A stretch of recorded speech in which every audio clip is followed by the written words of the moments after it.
જામનગર શહેરમાં દિન પ્રતિદિન વાયરલ કેસો વધી રહ્યા છે। શહેરમાં ઠંડીને કારણે તાવ, શરદી, ઉધરસ જેવા જે ઉછાળો આવ્યો છે, સતત રોગચાળો વકર્યો છે, ત્યારે જામનગરની સરકારી સિવિલ હોસ્પિટલમાં છેલ્લા કેટલાક દિવસોથી વાયરલ રોગોના દર્દીઓની સંખ્યા ઉત્તરોત્તર વધી ગઈ છે। અહીં સવારથી મોટી સંખ્યામાં દર્દીઓ સારવાર અર્થે આવતા ઓપીડીની જે સંખ્યા છે 700 થી 900 સુધી પહોંચી ગઈ છે।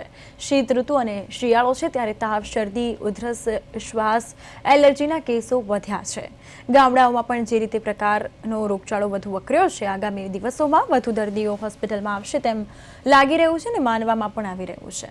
તો જામનગર શહેરના 12 જેટલા પીએચસી કેન્દ્રો છે કે જે આ પ્રકારના દર્દીઓની સંખ્યા વધી ગઈ છે અને સવારે પણ જીજી હોસ્પિટલની ઓપીડીમાં દર્દીઓની સંખ્યામાં વધારો જોવા મળ્યો છે।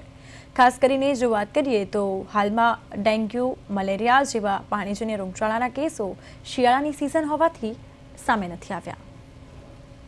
ઓપીડીની વાત કરું તો જે દરરોજની 700 થી 900 ની ઓપીડી હોય છે અંદાજે, તેમાં ખાસ એવો નોંધનીય વધારો થયો નથી, પરંતુ મેં કહ્યું પ્રમાણે જે સામાન્ય ઇન્ફેક્શન, જે ઇન્ફ્લુએન્ઝા લાઇક ઇલનેસ ILI કહેવાય, અને એલર્જીના શરદીના કેસીસમાં સામાન્ય વધારો જોવા મળે છે, પરંતુ કોઈ ગંભીર હાલત કે જે ન્યુમોનિયામાં કન્વર્ટ થાય એવા દર્દીઓમાં સંખ્યામાં વધારો થયો જોવા મળતો નથી। પરંતુ જે પ્રમાણે તાપમાન ઘટી રહ્યું છે એ પ્રમાણે જોતા જો સાવચેતી રાખવામાં ના આવે તો આવા કેસીસમાં વધારો થઈ શકે છે।